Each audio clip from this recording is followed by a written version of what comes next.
이거는 박성희 전 대변이니까 뭐 좌우 이념의 문제가 아니라 위아래, 이 높낮이의 문제인 건데 증거력이 안 될 것이다라는 법적인 해석.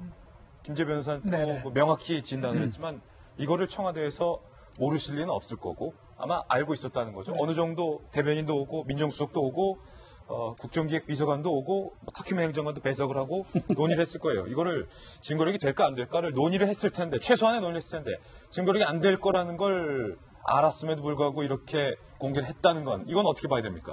저건 뭐 명백하죠. 국민을 상대로 여론전하는 거예요.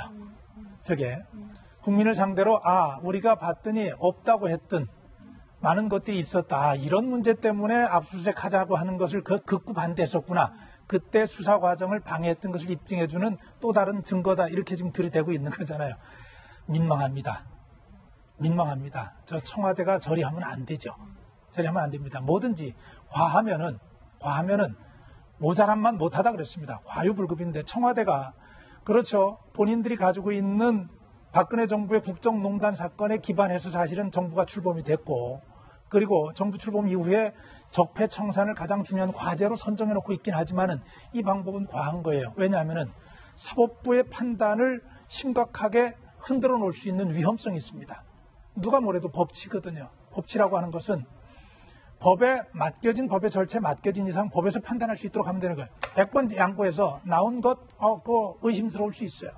의심스러운 판단 그건 사법부에서 해야죠. 검찰에서 하고 법원에서 할 수 있도록 해야죠. 그걸 청와대에서 일일이 보고 이것이 증거가 된다 안 된다 판단을 자를 넘기고 안 넘긴다 이런 위험한 일이 세상에 어디 있습니까? 아마 회의를 했던 것은 어떤 부분에 대한 회의를 했냐면은 청와대에서 나온 문건인데 혹시 대통령 기록물일 수 있는데 이거를 이렇게 공개하는 것이 법에 맞는 것이냐 안 맞는 것이냐 그런 부분에 대한 고민만 했던 것 같아요. 그건 말이 안 되는 것이고요.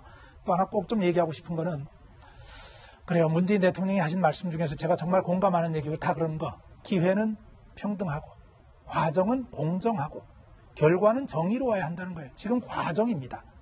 과정은 공정해야 돼요. 법에 맡겨졌으면 법에 맡겨놓은 과정 그대로 가져야죠. 또 하나는 박근혜 정부 정말 국정농단으로 여기까지 왔지만 정말 답답하고 한심했습니다. 예. 저런 문제까지 저렇게 정리하지 못하고 남겨놓을 정도였으면은 죄송하지만 왜 탄핵까지 이룰 수밖에 없었는지를 딱 보여주는 안타까운 증거물들이에요. 저는 청와대가 더 오버해서는 안 된다고 믿습니다. 예, 야당에서 이 문제에 대해서 이렇게 반발하고 있습니다.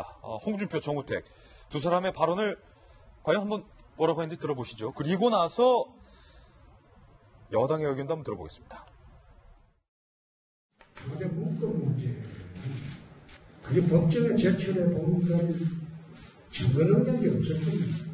작성의 주체도 불명확하고 그걸 어떻게 증거로 삼을 수가 있겠습니까?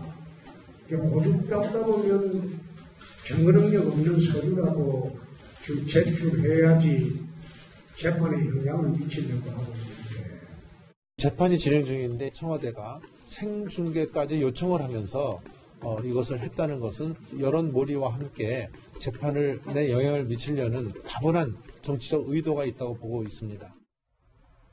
한국당에서는 이렇게 비판하고 있고요. 그런데 여당에서는 이런 주장이 나왔습니다. 이재명 시장의 발언입니다. 도둑 잡는 게 도둑에겐 보복으로 보일 수도 있겠다. 적폐와 불의를 청산하는 게 정치 보복이라면 그런 정치 보복은 맨날 해도 된다. 이거 보복 아니다. 적폐 청산이다. 이렇게 말한 겁니다. 그런데 홍준표 대표의 측근이 또 이에 대해서 이렇게 맞섰습니다. 적폐 청산 제대로 하려면 김대중 정부 때 국정원 도청, 노무현 정부 국정원 1심의 사건 수사 외압 의혹, 그리고 노무현 전 대통령 일가의 640만 달러 수수 의혹 조사도 함께 해야 하지 않겠는가? 앞서 우리가 공소시효 얘기를 했는데 적폐 청산에도 공소시효가 있는가에 대한 의문에 대한 문제제기가 이제 있을 수밖에 없는 상황으로 보이고요. 이재명 시장에게 좀 동의하기가 어려운 게 도둑 잡는 게 도둑에겐 보복으로 보일 수도 있다는 건데 도둑으로 특정한 거잖아요. 아직 뭐 도둑인지 아닌지의 여부는 사법적 판단에 따라서 다를 수가 있는 거고 대한민국에서 도둑을 잡는데도 야 너 도둑이지라고 해갖고 법 다 무시하고서 도둑 잡아놓습니까? 대한민국 법치주의 국가가 아니잖아요. 정해져 있는 사법적 질서 하에서 도둑으로 의심이 된다 하더라도 적법한 절차에 따라서 영장을 발부받고 도둑을 잡는 것 아니겠습니까? 근데 그 모든 절차들을 앞서 우리 박 차관님께서 얘기했던 것처럼 이 과정에 대한 공정성을 좀 위배하고 있는 것이 아닌가라는 심각한 우려가 드는 거고요. 이 문건에 대한 얘기는 딱 한마디만 저는 좀 드리고 싶은 게 청와대에 굉장히 많은 문건들을 발견한 겁니다. 그중에서 청와대가 얘기하고 있는 것 중에 저는 가장 좀 안타까운 대목 중에 하나가 적폐 과거에 있었던 국정농단 사건의 진실을 파헤칠 수 있다라고 얘기를 하고 있는데요. 그렇다면 국정농단 사건의 진실을 밝힌다라고 하는 건 박근혜 전 대통령과 이재용 삼성전자 부회장에 대한 뇌물죄라든지 그리고 조윤선 전 장관이나 김기춘 전 실장에 대해서 블랙리스트 사건에 대해서 문제를 분명하게 제기할 수 있는 정황 증거들인데 거기에서 골라서 제출하지 않았던 내용들에는 혹시 이 사람들에 대해서 오히려 더 긍정적이거나 영향을 미칠 수 있을 만한 증거들이 있는지 아닌지에 대한 여부는 청와대가 그걸 어떻게 판단합니까? 예. 그거야말로 사법적인 판단에 대해서 분명히 영향을 정치적으로 미칠 수 있는 행동이기 때문에 넘기려면 다 넘기지. 넘길 거면 싹 다 모아서 넘기든가. 싹 다 모아서 넘기면 또 대통령 기록물 관리법 위반 때문에 안 될 겁니다. 여기에 대해서 면밀하게 판단해야 될 조건들이 있는 건데 7월 27일에 지금 조윤선 전 장관, 김기춘 전 실장에 대해서 선고가 남아있죠. 8월 4일에 이재용 부회장에 대한 결심 공판이 남아있는 겁니다.